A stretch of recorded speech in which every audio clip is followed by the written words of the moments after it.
In 1999, London froze for 5 seconds. 29,000 tons of fireworks hurled into the sky. Around the world, billions of people have been joining in the biggest party in history. There have been spectacular ceremonies to herald the year 2000. This wasn't just a typical New Year's Eve. It was a 1 in a million celebration, full of optimism, innovation, and opportunity. So London developed a genius plan to unveil 2 new masterpieces that would shock the world. A statement to remind everyone that London was still powerful and still a force to be reckoned with. But what monument could live up to all this hype and anticipation? And how do you make the rest of the world pay attention during the biggest night of 1,000 years? But nobody's celebrating quite like Britain. To everyone here and throughout Britain, have a happy and wonderful new year. We wish you peace, we wish you prosperity in the new millennium. 1999 was a crazy year globally.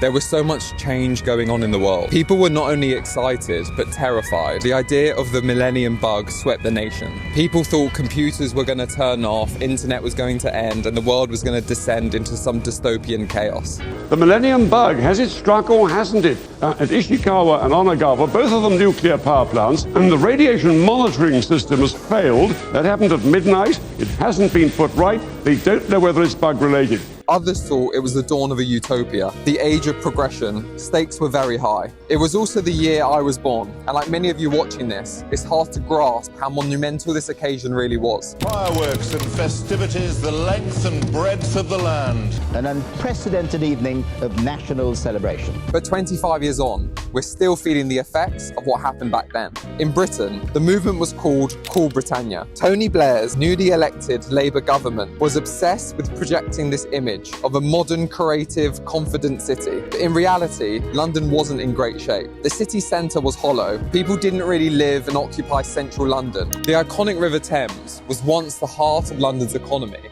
but had since become a forgotten backdrop. So Blair's government saw an opportunity, a chance to say something new, to revive the capital and to market it around the River Thames. The river is the vital strand to link the Millennium Festival events as they stretch across London. They planned 2 new landmarks that would sit across the river, that would not only photograph well being next to the Thames, but would be independent, iconic buildings in their own right, forcing money and tourism back into the struggling city. The landmarks would mark the beginning of the new 21st century and would be seen as modern icons in London. First was the London Eye, a bold, futuristic symbol of London.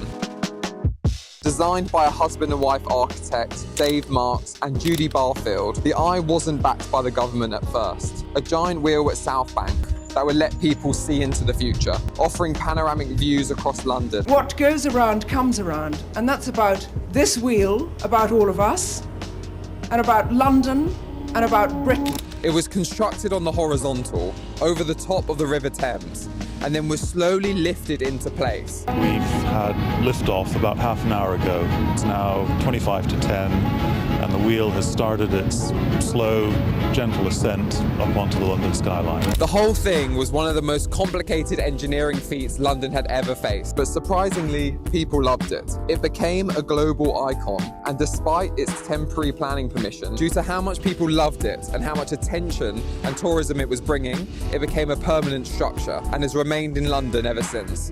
And this is definitely new. It's not a building, it's not a sculpture. What is it? Actually, it's a great piece of fun. Nobody's going to take this for granted, are they? I mean, this is London's Eiffel Tower. This is what people are going to think about when they think of London. The second monument was far more ambitious and way more controversial than the other. Welcome to the Millennium Dome, the focus of national celebrations. The Queen and the Duke of Edinburgh are here, the Prime Minister and his family are here, and so are 10,000 people roughly. The Millennium Dome, built by Richard Rogers and Partners, it was built in Greenwich on a vast bit of industrial land, aimed to try to be a new centre for London. At 365 metres wide, it was the largest tensile dome in the world, with 12 structural pillars cascading off of it, representing the 12 months of the year. The dome was meant to last just 1 year. It was housing a museum, one that would celebrate British culture, of art, technology and architecture. It was branded as a futuristic experience, but things didn't go to plan.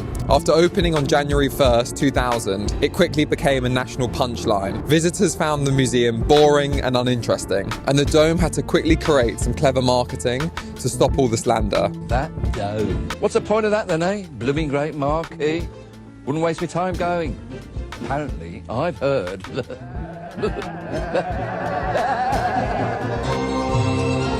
If you've got a mind of your own, take it to the dome. But even with this new advertising, claiming you should think different and accept the dome, people still weren't impressed. And the dome then stood empty for almost a year. There's a group of people up there trying to decide what to put inside the Millennium Dome. I'm just wondering if you've got a message for them. I think it's a waste of money. I don't think I'd waste my money on the Millennium Dome, thank you very much. I think the whole project is futile. Just scrap it altogether. Nobody wants it. I've yet to speak to anybody who actually wants the Millennium Dome or whatsoever. It's a waste of money. So what's your message to the group of people up there? Burn it down.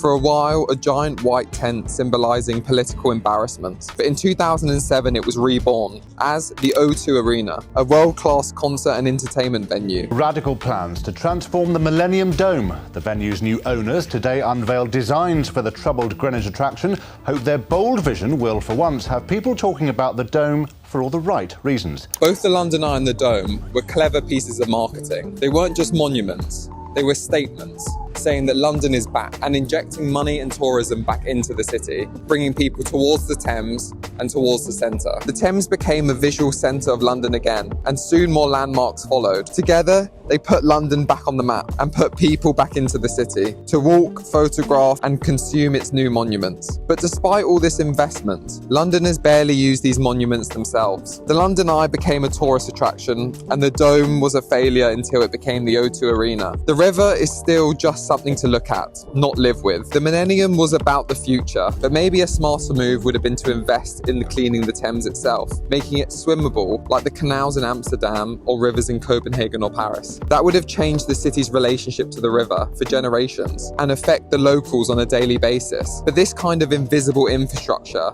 won't make national headlines, and you can't photograph it in the way that we can with the London Eye. And in the political climate of the 1990s, it was all about image, branding and visibility. So was the Millennium really about progress? Or was it just shameless promotion? In many ways, the year 2000 was just a massive marketing campaign used for London to create an image of itself to sell to the rest of the world. But that image worked. The London Eye, the Dome, the Thames, they're all now part of London's DNA, and they're important structures and buildings that form part of its history. Not that these structures don't have value and bring purpose to the city, but it's worth asking, are these buildings designed to make real change? Are they just monuments, large gimmicks, just to be used in the background of a selfie? The turn of the millennium. This is what we mean. The turn of the millennium. For the turn of the millennium. The whole video is going to be 8 minutes of this. Millennium. For the turn of the millennium.